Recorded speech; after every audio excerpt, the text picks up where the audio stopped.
Olá pessoas, sejam bem-vindas. Vamos falar hoje um pouquinho mais sobre a histeria e principalmente falar sobre os processos defensivos, como é que os histéricos se comportam diante dos mecanismos de defesa.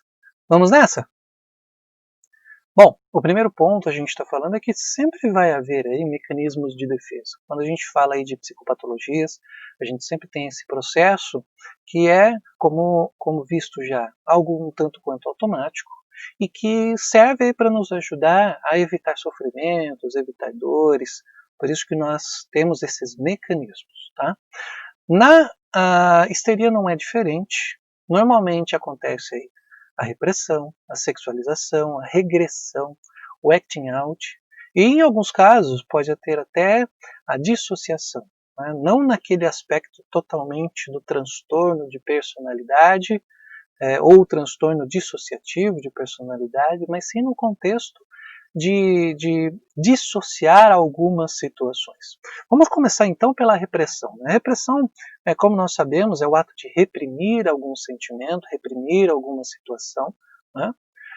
Freud estudou muito a repressão, ele começou então a entender esse processo quando ele fazia os seus estudos com Breuer, ele, inclusive nos momentos que ele ainda utilizava hipnose, ele via que as pessoas conseguiam se lembrar de fatos, se lembrar assim, de situações, e que isso acabava fazendo se livrar de sintomas. Por vezes o que ocorria era um processo ali chamado de abreação, que era uma canalização daquele sintoma pelo sistema neurológico, e que isso vinha trazer aí uma situação de choro, uma situação de desespero, ou qualquer outra reação corporal diante daquela situação que estava sendo relembrada, que estava sendo tratada. Tá? Então esses estudos de Freud foram se desenvolvendo, ele veio aí percebendo a amnésia, né, aquele esquecimento da situação que nós configuramos aí pela repressão. Né? Depois ele veio estudando os traumas, a repressão dos desejos, dos medos, as teorias infantis relacionadas a isso, né, o que aconteceu lá na infância, os procedimentos ocorridos enquanto a criança estava se desenvolvendo, e aí os afetos dolorosos em si. Então veio nesse crescimento.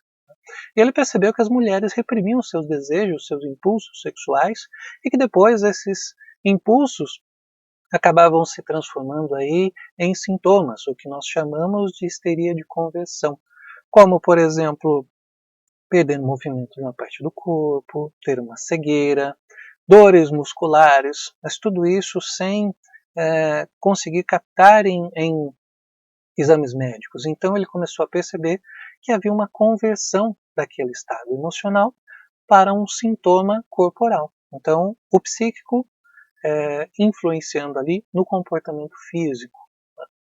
Freud também teve seus estudos relacionados a ter um ganho secundário, que seria obter uma satisfação através de uma ação que compensa as dificuldades. Né? Assim como nós vemos aí a repressão, também haviam ganhos secundários, situações em que as pessoas agiam para poder compensar aquilo que estava faltando. E foi percebido que esse ganho secundário era um conflito entre o id e o superego. Ou seja, o conflito entre o impulso que vinha, o desejo em si que acontecia, a vontade que algo fosse realizado, mas o impedimento, muitas vezes rígido e severo, o medo da punição que vinha do superego. Então isso muitas vezes transformava aí num ganho secundário, uma outra situação para compensar a dificuldade. Né? E acabou vendo também que a repressão ela é útil, mas também é muito frágil e incerta, porque há uma forma de ceder à satisfação de uma forma secundária, de um jeito secundário. Então, os desejos que eram reprimidos passariam a se transformar aí num certo nervosismo difuso, de uma outra forma de compensar esses desejos reprimidos. Né? Quando nós falamos também de pessoas histéricas, nós falamos de uma sexualização. Muitas acabam se comportando como muito sedutoras, né?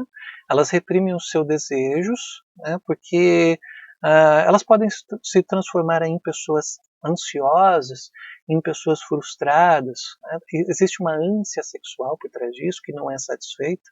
Né? Então elas também agem de uma forma muito sedutora para demonstrar esse comportamento e esconder de certa forma essa ansiedade e esse medo né, da frustração.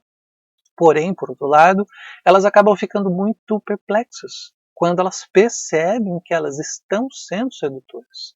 E depois elas podem acabar até se culpando por esse comportamento, por essa reação, e acabam inclusive não aproveitando o momento, mesmo que elas consigam aí se tornar o objeto de desejo, que essa é o foco das pessoas histéricas, ser o objeto de desejo, ser o objeto que é visto, que é notado, né? E elas acabam não curtindo esse momento da forma que deveria ser. Justamente por quê? Porque elas querem ser o objeto de desejo, mas muitas vezes, psiquicamente, elas também têm esse conflito entre o que está sendo correto, qual é o comportamento correto. Quando nós falamos aí da regressão, nós falamos daquele comportamento mais infantilizado, aquela carência muito grande que aparece nas pessoas histéricas, diante de uma situação que pode ser de medo, de uma situação que pode ter aí uma rejeição, de uma situação que pode ser muito desafiadora, né? Elas podem então se mostrar muito charmosas, né, como no processo da sexualização, mas quando nós falamos, por exemplo, de uma faixa mais borderline, de uma faixa mais psicótica, elas podem se mostrar mais histriônicas. Isso não quer dizer que as histéricas ou histriônicas são psicóticas, nem são borderline, mas que nessa faixa entre pessoas que têm o borderline ou a psicose, a histeria pode funcionar dessa forma também. As pessoas regredidas, né, quando elas usam a regressão, elas podem se mostrar bastante choronas, dependentes, debilitadas em fazer as coisas, acaba se tornando um vício nessas crises. Por isso que nós conectamos também, às vezes, no ganho secundário. Também pode ter expressões como rir muito, rir demais das situações, se fazer de boba, até mesmo desmaiar. Aqueles processos de desmaio que acontecem diante de situação, pode ser uma reação diante da histeria. Também nós vamos falar aí do acting out, né? Também tem a encenação. Quando nós falamos do acting out, nós falamos de um processo contrafóbico, ou seja, elas querem ficar longe da situação, mas acabam se envolvendo com elas não conseguem permanecer longe. Por isso que nós falamos aí da sedução, do exibicionismo, de enfrentar os desafios.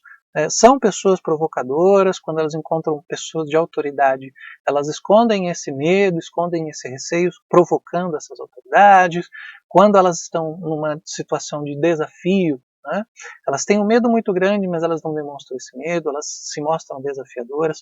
Então é sempre contrafóbico. Quando estão envergonhadas, querem se exibir. Quando estão em situações assim que elas precisam ser inibidas, elas acabam se mostrando sedutoras. Então é sempre contrafóbico, sempre no contra da situação. Por quê? Porque elas querem ser o centro das atenções, mesmo tendo todo esse medo. Então é muito comum as pessoas com característica histérica ou histriônica terem esses comportamentos de acting out.